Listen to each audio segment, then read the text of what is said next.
That's true. Our aspects of it. generation, our generation has prioritized ourselves first, Experiences. experiences Yeah. ourselves first, Mhm. which is kind of declining our population as well. Keep that in mind too. So What do you mean declining our population? we're not getting married early, or I mean, not having kids. Our generation is not having as much kids as people think. You know how it's supposed to, our population is supposed to grow a certain rate. Our generation kind of killed that momentum. Let me tell you right now. No, but that was never like we could never have kept up with the baby boomers. We Oh could no, I'm we not could saying never have kept up. I'm not saying we should have. I'm just saying like there's a pace of that, right? There's supposed to be a pace. I know, but they're like they ruined the curve. Like The the baby boomers ruined the curve. They all came back from the war and just like brought kids out like crazy. Hey there, welcome to the Gluten-Free Organic Thoughts podcast, where you are encouraged to express your natural thoughts and views through casual, meaningful conversations that hopefully can lead to learning and understanding new perspectives. To find out more info, visit www.gfOThoughts.com. Now, here are your hosts, Michael Wong and Robert Din. We hope you enjoy this episode. Hello, everybody. Welcome back to another great episode of Gluten-Free Organic Thought Podcast. My name is Michael, and always with me, Robert Din. Hey everyone, how's it going? We got a great episode for you today. First off, Mike, what are you drinking? Today, I am drinking oat milk with coffee. So, yeah. Milk with oat milk? Coffee milk with with oat coffee. milk? Okay. Yeah, isn't it, try to keep it natural, try to keep it healthy. So All right. even though it's 10 o'clock at night, but whatever. 10 o'clock at night. Clear cup. I love the clear cup. Yeah. You gotta get that on. You know, Yep. Oatly just went public. IPO, yeah. Just IPO, so you're helping them out. No, I don't like the brand, so I refuse to help them out. Yes, I said it and recorded it. Right? Oh man. Mike Wong hates oat milk. No, I don't hate oat Just milk. joking. You know that doesn't hate oat milk, just Oatly. I don't know. Anyway, so what are you drinking? I am drinking some bubble tea. Bubble tea, nice. No alcohol today for you either, huh? No alcohol. This is from a Yifeng Taiwan fruit tea. That's what that's the brand. Yeah, that's the brand. That's a new brand next in SF. Yeah. Yifeng Taiwan fruit tea. Man, there's probably 1,000 brands of bubble tea in SF right now. How do they compete with each other, man? How much bubble tea can you really sell? I don't know. There's a lot of bubble tea, and they all seem to do amazingly well. I guess at the end of the day, as long as you can move $5 a cup every single day, just need a certain amount. That's all you need. So yeah, that's true. It's like selling water. And even during COVID and everything's closed, like they're still here. Well, like they're not. To go. It's already prepackaged to go because you make it. You had to seal it regardless. So I know, but like I don't know. Like usually, I only have gotten bubble tea when I walk there and I go get it. So like I haven't really gotten delivery bubble tea very often. Oh, so see, I have. So you know how we get the Amex with $15 credit every month? I use them for bubble tea most of the time, to be honest with you. Oh, Amex. Yeah, and it's Uber Eats, so I get it delivered for me. I see. Yeah, it's good enough for 2.5 bubble tea. That's what it is. Because by the time you tip somebody, it's like $15 already. So. Oh really? Yeah. This one, $15 was 2. It's not 2.5. It was 2. Okay. Yeah, man. So, okay. Before we get sidetracked, too much in bubble tea. Okay, bubble tea. Let's focus on this week's episode. Okay, all right, all right. So this week's episode, we're gonna discuss time and money. And a little bit of background of this question is like, as we get older, we want both, but we can't have both. See? Yeah. And so, if you have one option, would you rather have more time or more money, Robert? But would you use that time to make more money? You could do whatever you want with that time. So right?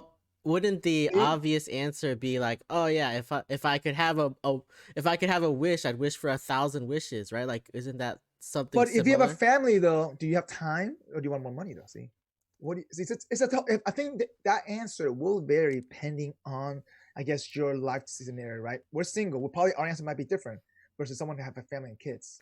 That's true. Yeah, someone with family and kids would probably want more time with their family. Yeah. As long as everything's taken care of. Yeah, I think.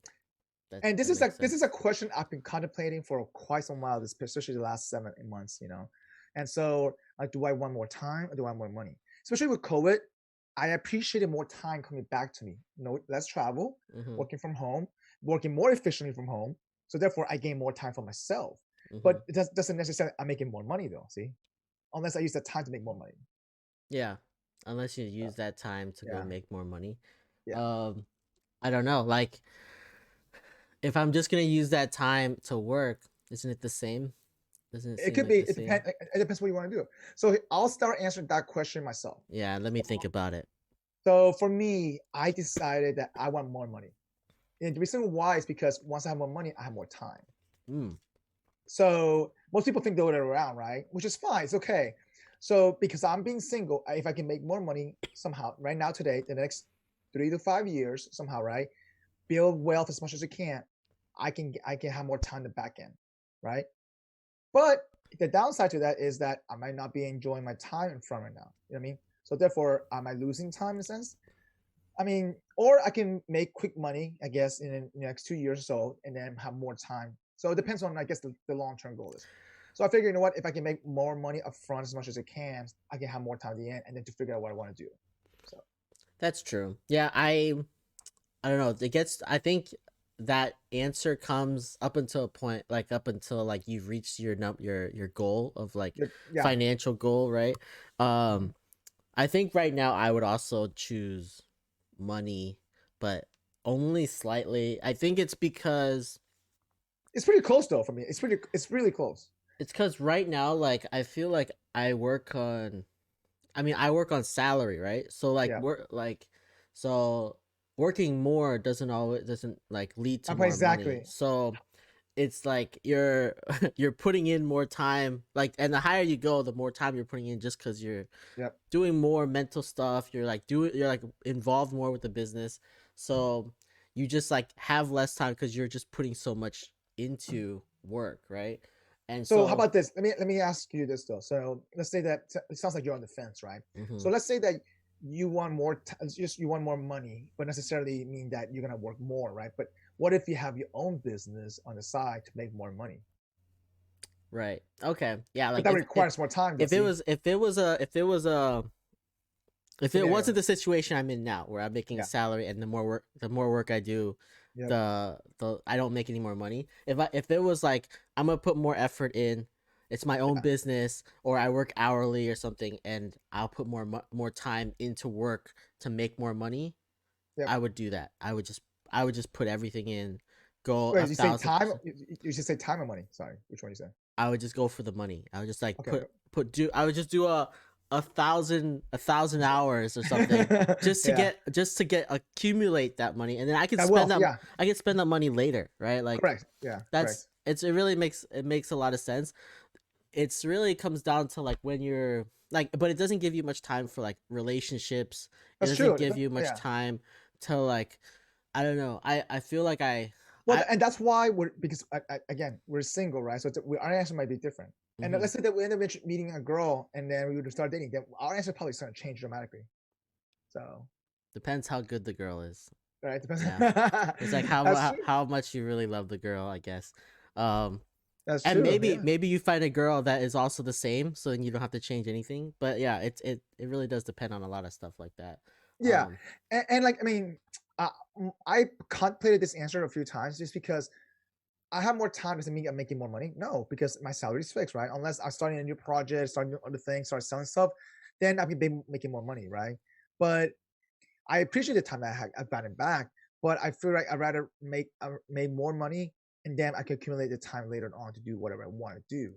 And Mm-hmm. so, and also keep this in mind. I'm not saying necessarily is that you're busting 200, 100 hours, 50 hours a week type of deal. Like I'm like, you could be making more money and working less. Think about it, That's true. Like right? if you change Is jobs, it, if you change a different like into yeah, a different I don't know, if I went into a different career or something, correct. like Yeah. yeah, that makes I mean, sense. people think that making more money means that you're wasting more time. No, that's not at all. It just means that you be probably making more hourly or higher salary. That's all it means. That's true. Yeah. I think yeah, that makes a lot of sense. Yeah, if Hmm. just changing jobs, like you could be making more money and not working as much. Yeah, I know a lot of people that it happens in don't the do consulting industry. anything and then they make more than me. So they don't do anything. It's nice, right? it must be a nice life, really. Like I look at them and I'm like, man, I'm envious. How did you get this? You got this great opportunity. They just work less than you. That's all. Yeah, just work less, still get paid, don't get fired. Seems Right? seems like a great job. Sounds like a government job to me. Yeah, it also gets it like yeah, I think as some people who are on salary, I think for us it's like, oh, we can only work like we should only work so much at our jobs because it's such a fixed salary. Yep. So like I totally feel that. But we work so eventually, because you do a fixed salary, right? So from at least for my job, I can work more efficiently. But the certain and then once I hit that efficiency, that's my efficiency. You know what I mean? Like it's not like I can just make shortcuts. No, I can't make shortcuts. That's like my maximum efficiency I can do, and that's where okay, you know what? I could probably do 42 hours after the deal, and before I was supposed to 50 hours, and I was able to cut it down 8 hours.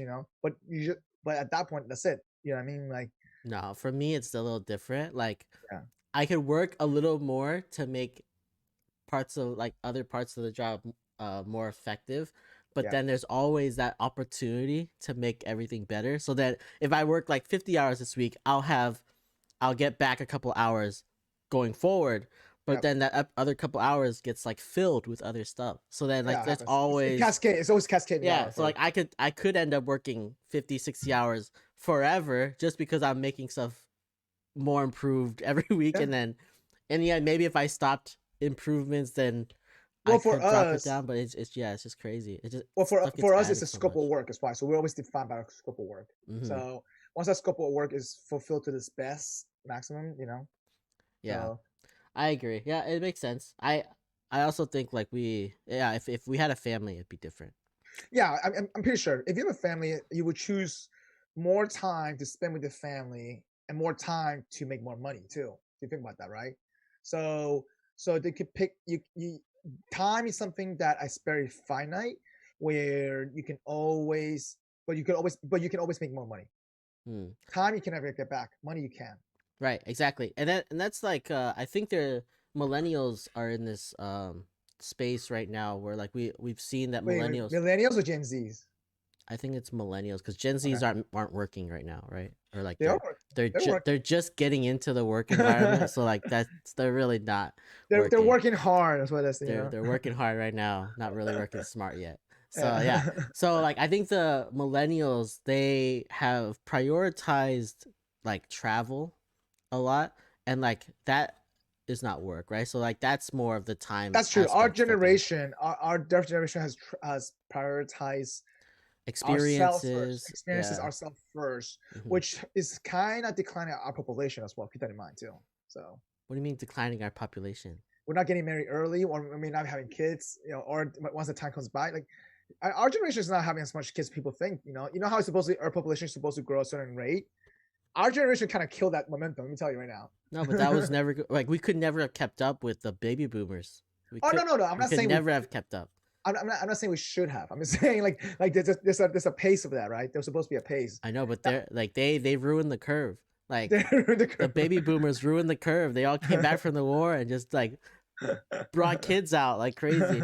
Like we didn't have that. So I think we were going to decline anyways. Like that, like we were going to have that decline no but matter what. but but I feel like with the extra time, like you said, right? We are taking more time to find ourselves, the experience, like you said, the travel, the to try different things. Hmm. But and our age group for sure has gotten like the marriage. I guess the average age of being married instead of like 21 is like probably 26, 27 now. Something stupid like that probably. Yeah, and Yeah, like we all know like even us, we're 30 something, like mid 30s. We're not even married yet. So it's yeah. yeah, our age to get married is way higher, and then that just like leads to like the age to have kids is going to be way higher too. But you think that our answer would be time though? My answer is not time right now yet. My answer is still money. So Yeah, I think it also might be that we're a little weird, right? Like we are weird. we're weird within our millennial generation Yeah, as well. I think if you talk to other millennials, they would be like, no, we want more time to go out and experience stuff and do stuff, that's right? true. Yeah, I know a lot of people that are like that. We're like, money is not their priority at all. Like money is just there to like get them by, and then to get them to like go out and do other things. Yeah. But for me, it's like money is like, it's gonna give me time later to like correct. And for whatever. me, I don't want to worry about this ever again. I do not want to worry about it. I don't want to stress about it. Like it's something I can remove from my shoulder. That's what I want to do. And it's something that like I'm working now so that like later on I don't have to think about money, and then no one down my generational line has to think about it either. Correct. Yeah. I completely agree. Like just like my parents helped me set us up, I want to set my next generation up as well too. Yeah. I 100% agree on that part. But also at the same time, there's a counter argument where like, guess what? You live for today though. Life is short. You know what I mean? Not even see you tomorrow. We also lost all that time that we're working when everyone else is out there. All Partying the other millennials are partying and like traveling, you know, to Italy, you know, having fine wine, you know. I don't know how fine of wine that they're having when they're broke, right? But like I'm in the mindset where like by the time that I'm able to do it, I'm gonna have the finest of everything. I'm gonna have the finest of wine, and then the finest rosé ever. And then that it'll all be worth it when it happens. Yeah, but I mean, you see what I'm saying though, right? Like, it just comes down to, it's, I guess, your end. What is your end game for the next 3 to 5 years? And everyone's different pages of life, you know. So different stage of their life. So yeah, I totally agree. Let's move on to our funny session. Funny session. Yeah. All right. What do you have for I have a really funny thing today. So you know how everybody's taking the vaccine today, you know, 9 days. And we're talking about, you know, early today, we wanted to chat about people flopping, some of that. This is kind of funny. It reminds me of something, you know, it's kind of combined together, the vaccine and sports. So it's pretty much, and Neymar is known for flopping. And so and the title is called a rare photo of a football player getting his vaccine. Oh my god! And his Neymar getting his vaccine. He's like, I wish it was LeBron James with this. That would be hilarious. So the people who aren't seeing the video, right? It's it's like Neymar, who's a soccer player, football player. He's like it's a picture of him photoshopped while he's like, every time they get touched, they like fall on the ground, like they're in pain by it, like a lot, right? So it's a Photoshop picture of that, of him, and then a doctor like trying to give him a shot. That's just hilarious. It's just so good. Yeah, no, I can't, I wish they had a LeBron James of this. That'd be hilarious, right? Yeah. So so my funny thing is actually very similar. Oh, really? Nice. Where I was just gonna talk about LeBron James, and his flopping, so and how the reactions have been to his flopping. Let me see. So there have been, in the play-in tournament. So this year in the NBA, the play-in tournament, it was the Warriors versus the Lakers to fight for the 7th place spot. And in that game, LeBron James got like hit pretty hard he got fouled pretty hard by Draymond Green. Yeah. And maybe like he said that he got like a finger to the eye or whatever, but he fell down and stayed down for 5 minutes or something. Like, oh my god, this is the worst pain ever. Like it's just it was just so ridiculous how much he played it up that he was injured. And then even down to like the last second shot that he took, he's like, I saw 3 rims and I was just shot for the middle one. Like, that's what he said. That's what he said. Not. Yeah, he said that in like the interviews. So like fans, and even like this is like CJ McCollum, who's like another basketball player, is just like clowning on him for like how much I would clown on him too, man. CJ McCollum says actor of the year. He just called him actor of the year. That was so give him like an Oscar award. Yeah, like it's like, oh my god, like this reaction is so ridiculous. Like it's just like all the footballers who are just like playing up theirs as well. And then in yesterday's game, they played the first round against the Phoenix Suns, and Chris Paul, or this might be today's game. This might be today's game. I think it's today's game. It was today's game. So what happened was Chris Paul, like he went up, he shot a free throw. Chris Paul's blocking him out. Yeah. And then LeBron's trying to go up, and Chris Paul's holding his arm. He's holding his arm down. Yeah. And so he falls, and then like here, we can play this video, right? Hold on, let me turn off the sound. We can play this video. He jumps up, falls down, and just rolls like he is just in so much ridiculous pain. And then he, you even see him, there's a fight that goes on, right? So he looks over at the fight like, oh, are they looking at me? And then he's like, oh, they're looking over there, but I still have to act like I'm hurt. So if you look at like, what is it, 7 seconds? He like looks over at the fight. He looks over at the fight, and then he's like, "Oh no, I'm hurt. I gotta pretend like I'm still hurt." He pauses the dramatic thing. Yeah, he paused it. He looked over, and he's like, "Oh no, I'm still hurt." And he like gets back down. So Jeff Goodman is that LeBron is prepared to have for his second career in acting. I know. So, and then Sean was like, "Oh yeah, if he's this good at acting, like Space Jam 2 is gonna be amazing, right?" But like this, like a fight happens during the game, and then LeBron comes over towards the fight. Everybody leaves where the fight is. LeBron comes over and then sits back down on the ground and is like, "Oh man, I'm so hurt." So like people are just clowning on him. Even his fan is not even defending him. I know, like this is just too much. Like it's just too much. But yeah. Damn, oh man, I can't believe it. Chris Paul actually injured his shoulder though, supposedly too. Oh yeah, for sure. Chris Paul injured his shoulder. He ran into his own player, like his teammate. His player, his own teammate ran into him. That's right. He ran into and then like you could tell when he was like dribbling, like he couldn't dribble as well. Like he was just like lost the ball a lot. Yeah. So yeah, he's definitely injured. LeBron is injured every game apparently. Yeah. So yeah, it's just ridiculous.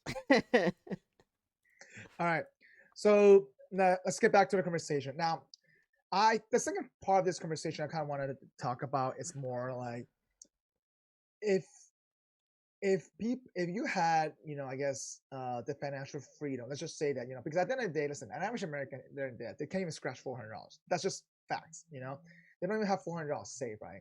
So if you were working this much, right, will you want to work for like equity? Like, you know what I mean? Because will you take a risk going to a smaller company and for a fact that you can get equity out of this? Sorry, hang on. Yeah. For everyone who's listening, Mike's light just went off. It's telling me to go home, Time to go home, Mike. Yeah. All right. So your question is like, if we like, should you be working for equity at a smaller company rather than like a larger? Yeah, because we're already busting 50, 60 hours of working a week right now, right? Should we take a gamble in a sense that take a little bit less pay, but work for equity, and hoping that company does really well and you get a piece of the pie? Because you're already working that many hours already, or do you stay working at corporate America, work for a little bit extra cash, but not have the piece of pie? And you're working the same amount of hours, by the way. Mm-hmm. What would you do? What would I do? Well, I don't know. For my history, I've gone to smaller companies and taken equity just because it just makes more sense, right? Like I feel like the fastest way to increase your financial freedom, right, is to start a business. And if you can't start a business, or like the second easiest way is to join a business and get a piece of that, right? Because it's like the more work you put in, eventually down the road, hopefully it will pay off. But at a big corporate company, or like if you go into like the government or something, there's no the ceiling is it is what it is. There's no it doesn't. I mean, no, so all right. So how about this? So if you get a position at Google versus you going to a startup, salary is only 10% more in Google. At Google, you know for a fact you're working 60 hours a week, no matter whatever you go. You know, like what would you do, right? I don't. And if you had the option, though, a lot of people are choosing most of the corporate because it's just safer. I think it's different, right? Because It's so different. when What do you you mean talk different? about corporate, when you talk about corporate, like tech corporate is Yeah. different than other corporate. All right, fine. Right. Let's say manufacturing corporation. Let's just say that. How about that? Mm-hmm. So let's say manufacturing corporation, whatever, you know, so and so, you're making you get an offer for 100K at this corporate office, okay, for manufacturing, and then you get this offer at 85K, but you get 2% equity, whatever it is, okay, 2% and just being generous. So It's very generous at a company. yeah, but anyway, but still, you see what I'm saying? Like, what would you do? And how come not more people are picking this? I feel like in our generation, a lot of people are picking the safer route. Oh, you think our generation picks the safer route more often? Yeah. Yeah, I think that's possible. It's because like we're grown up with like we're grown up. You go out to go to college so that you can secure a good job. Yeah. Right? Like a good job, good high paying job. And I think it's Yep. because the boomers generation, that generation was they needed stability. Yeah. And so like whenever they were looking for a job, they're looking for stability in their job. But that grained in our mind and our culture. And so like that was taught down to us, right? So my family was always like, oh yeah, you go to college, you get a good job. And then I changed jobs every year. And they're like, what are you doing? Why don't you stay why don't you stay in the same like, job? what are you doing with your career? Yeah. Yeah. When I switched job between consulting firms, I took a 6-month break. My mom's like, what the hell are you doing with your life? And I said, no one's going to hire you again, you know? Yeah. And, you know, and now I feel like in a certain time, like that, I feel like sometimes you just outgrown the career or the job, or sometimes you feel like, you know what I mean? Like when you start losing for a passion for something, sometimes you just got to make a change. Yeah. That's whether you outgrow the city or you outgrow the career, or you just if you don't do the change, you're gonna be I feel like you're gonna be miserable. That's all. You're just gonna sit there and be miserable and like But try to explain that to an Asian parent, you know. Yeah, and you try to explain it to any boomer really, and they'll just be like, oh no, you should just take the company that's like stable. Like you should be lucky to have a job. You're gonna have a job there for 20, 30 years, right? Yeah. And that's never been my goal. Like I've always just been like, yeah. And for us, we need to realize that as you change roles, you make more money. Like companies are going to pay you more to leave your current situation. Yeah. So you need to be pushing. You need to be moving. But yeah, I think that's instilled in us. So like if we're going to go, if someone who values stability, they're going to value that 100K more often. And then the people who are okay with instability or like I think it's a you need to have confidence in your abilities and just be confident in yourself. That's true. Confidence is so that you can get out of it. You can so like you can make the best out of it. That's what I'm saying. Yeah, and you need to believe that no matter what happens, you're gonna be able to take care of yourself, right? Like that's really like every time I've switched jobs, I've just been like, if I every time like there's like a firing or like a layoff that's happening, I'm like, okay, if they lay me off, I get a severance, I'll land on my feet, right? Like I'm confident that I can find another job and I can go move on. But there's people who are very scared of like the unknown and scared that they don't know what's gonna happen. See, I agree with you in that part. Also, again, I guess it depends you have a family or not to raise, things like that, kids to worry about. That's a whole different story, right?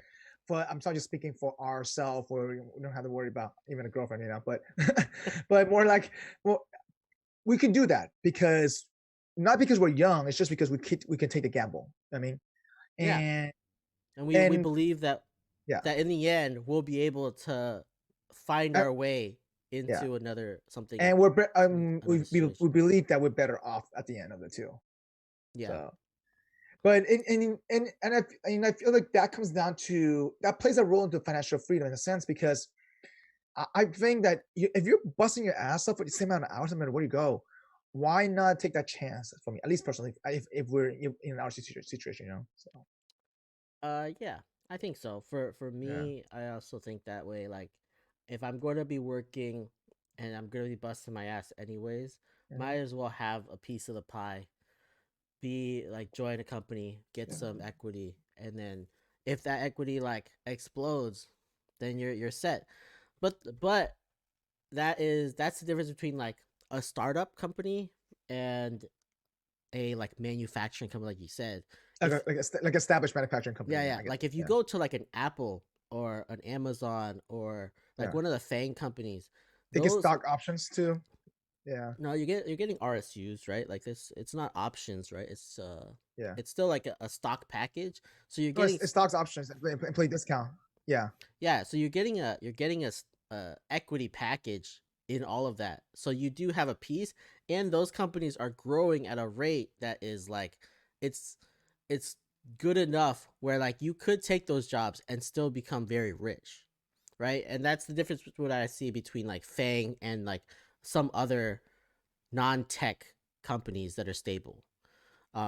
So like I feel like if you join a tech company or a startup, it's very similar in the sense where like yeah, you're still like the potential is still very high on even if yeah. you just stay at that stable company.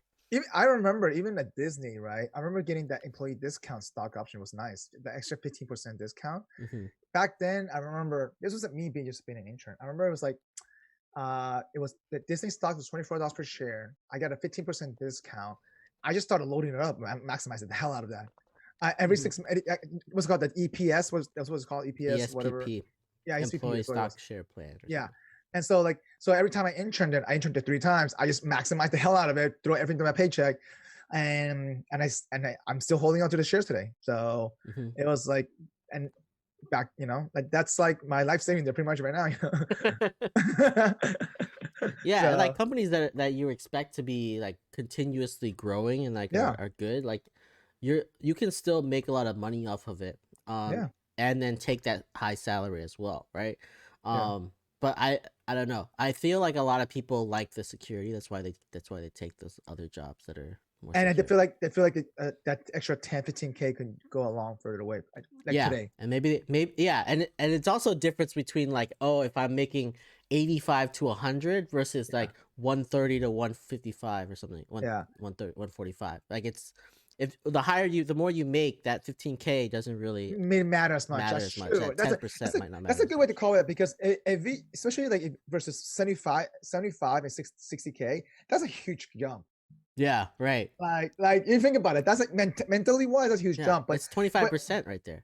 Like yeah, that's but huge. then once you get to 150 to 175, like okay, Yeah, you're like, okay. like It's a okay, nice bump, but like it's it's a nice not bump. changing your lifestyle at all. Yeah, correct. And you're getting taxed more. That's all it comes down to.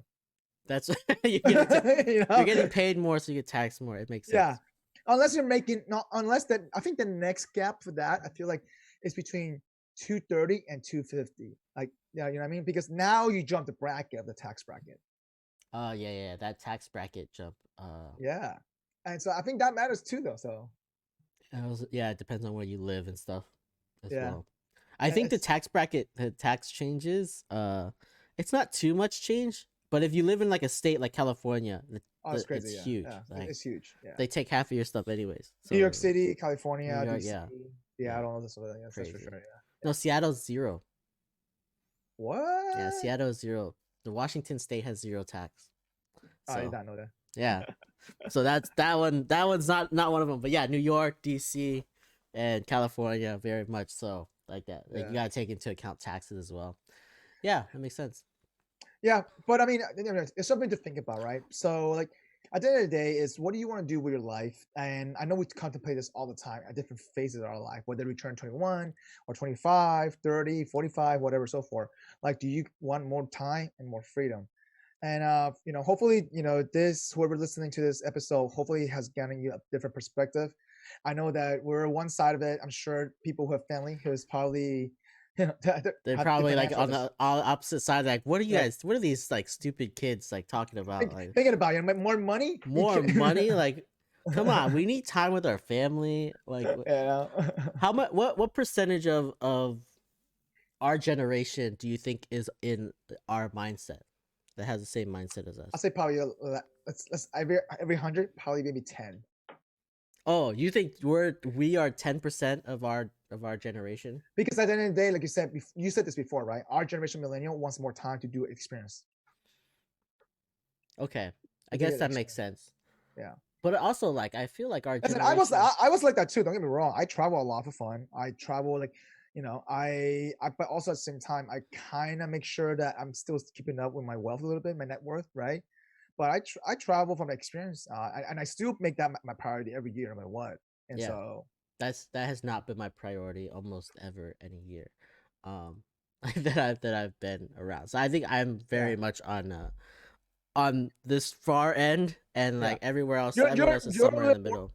You're a little bit more extreme than me, Mm-hmm. but I'm still on that side. Right, right. And I think I think the rest of our generation is like Opposite somewhere side. on the other end. Yeah. Yeah, it's I don't know. I feel like you're Sean is right. not though. Sean is way ahead of us. Sean is He's a little bit ahead of us. You know why? No, but Sean is Sean was on my camp until like working. Once he started having kids and stuff, then like that changes everything. He stabilized himself. But he was even further than me. Like didn't do anything. Like he was way farther on that side. He was just hoarding money. That's what he was doing. He was just hoarding That's money. all he does. But that's what, like you look at our friend group and you're like, oh yeah, our friend group. All we do is hoard money. Jesus Christ. All right. Anyway, so we're gonna conclude this episode with a rant.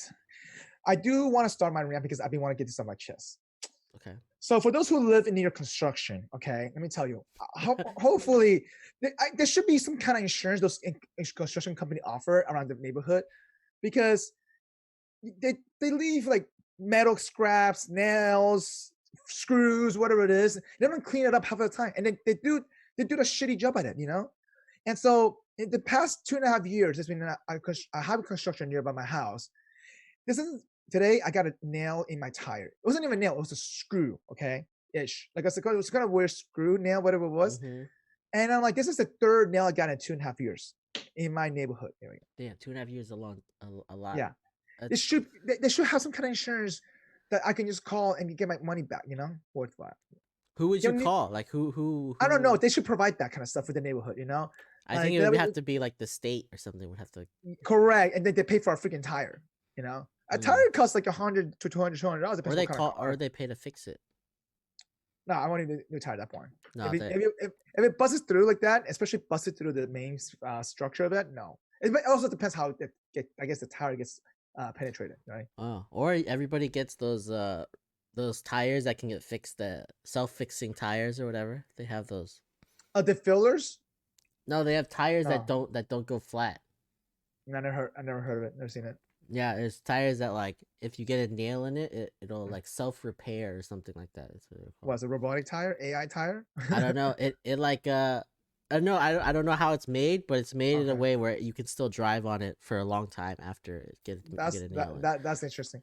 By the way, I'm just saying, like, if you think about it, if you drive a freaking Lamborghini through that neighborhood or a nice BMW, your tire costs like $1,000 each. Yeah. You'll be so mad. You'll be so mad, you know. Do you live in an area where you drive Lamborghinis around all the time? No, Mike. I don't. No. Oh man, we all know now. The audience all knows. No, Mike's in the Lambo area. He's upset at his $1,000 tires. First of all, my car is a Toyota Camry 2012. Okay, I drive a nice green Toyota 2012 Camry. Okay, I'm gonna ride and die with that car until it dies. Okay, all right.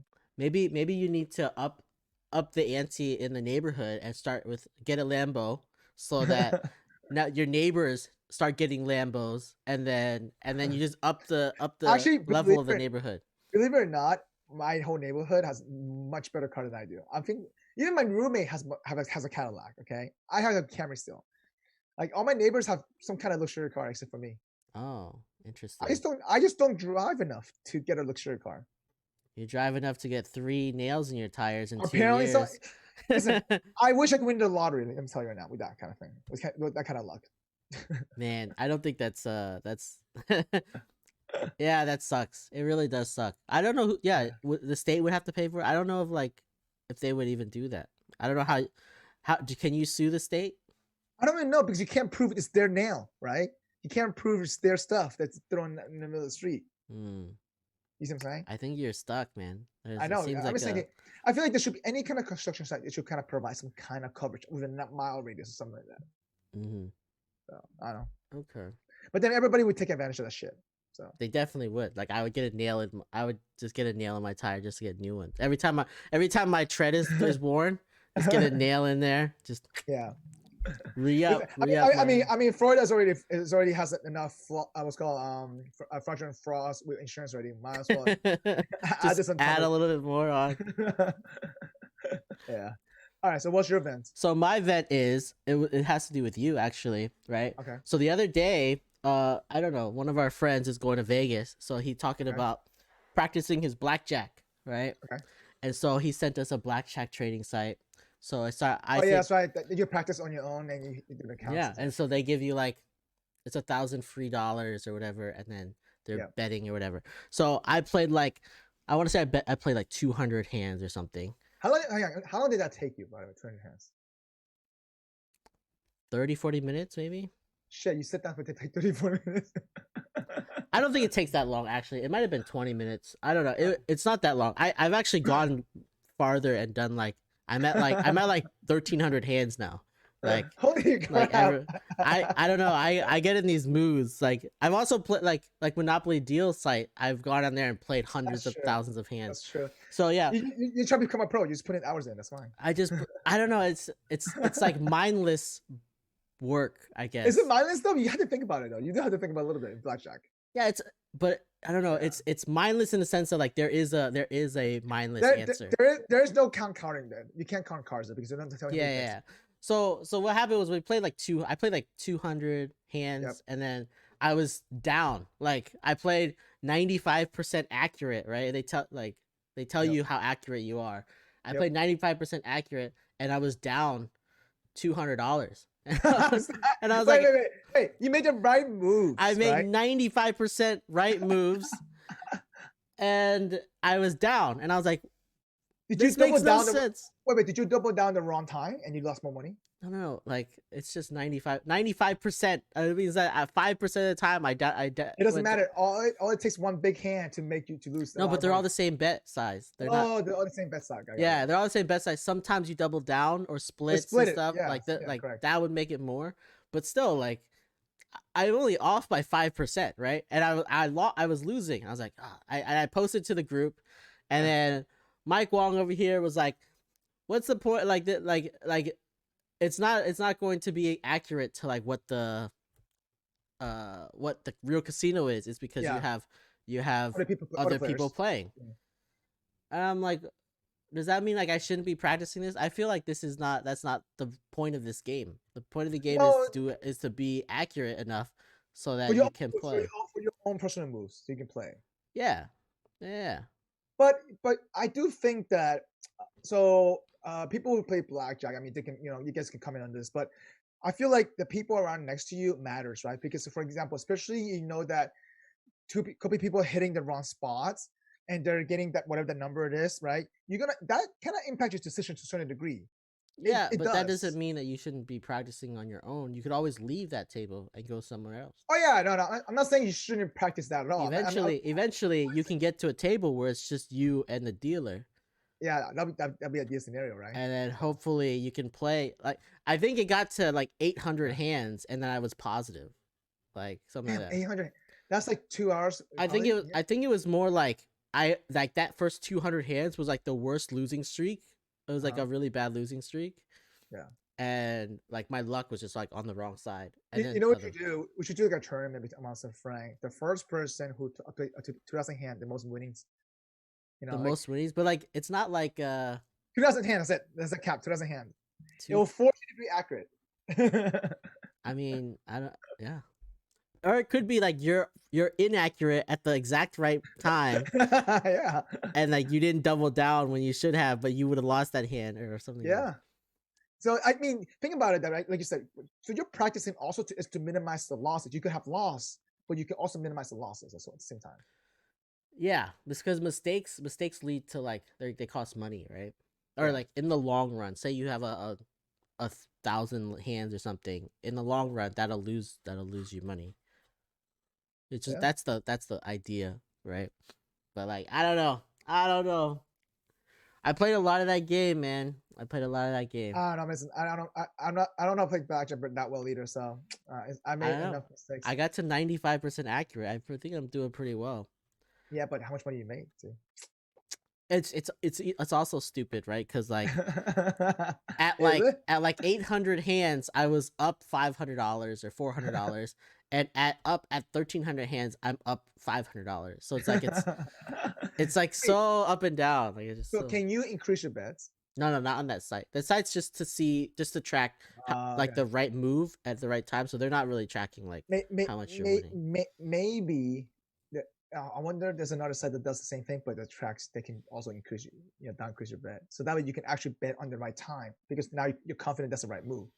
They have free sites to play blackjack, man. Yeah, I guess that's true. They have free like poker. But it doesn't tell you the accuracy of your hands though. That's true. They don't tell you how accurate you are. Yeah. All right. Well, we're gonna wrap this episode up. So for those who want to leave some comments about financial freedom, time versus money, what would you pick? Let us know. We definitely want to hear from you folks. Yeah, let us know. Like, I feel like we're on the edge case where we're all looking for money and like very money hungry, and maybe we're the evil money hungry guys. But like, I'm sure there's people out there that are looking for more time with their families, with their friends, with just like everyone. And we want to know, like, let us know if we're like just completely wrong. We should be rethinking everything, right? We should be thinking of life, right? Just rethink your life. Stop worrying. Stop being so money hungry. Yeah. And everybody out there, like if you're listening to us or if you're watching us on YouTube, we want you to smash that like button as well. Subscribe to our channel. Everyone listening on the podcast sites, Apple Podcasts, Google Podcasts, just subscribe there as well. And we have episodes every week. And if you want to listen to any of our old episodes, you can go to our website, www.gfothoughts.com. Yeah, and don't forget, if you want to, come up the episode, let us know. Just send us an email or just DM us. Yeah, send us a message on Instagram or something. Well, we're always there. Well, appreciate everybody for tuning in. Until next time, thanks. Have a good one. Peace. Thanks for joining us for this episode of the Gluten-Free Organic Thoughts podcast. As always, we appreciate you. If you are watching us on YouTube, please don't forget to subscribe to our channel, like this episode, and leave us a comment. If you are listening to us, please leave us your honest review on your preferred podcast listening platform. And as always, you can find us on social media at Facebook, Instagram, and Twitter at GFOThoughts. Drop a comment and give us some feedback. We would love to hear from you. Until next time, see you then.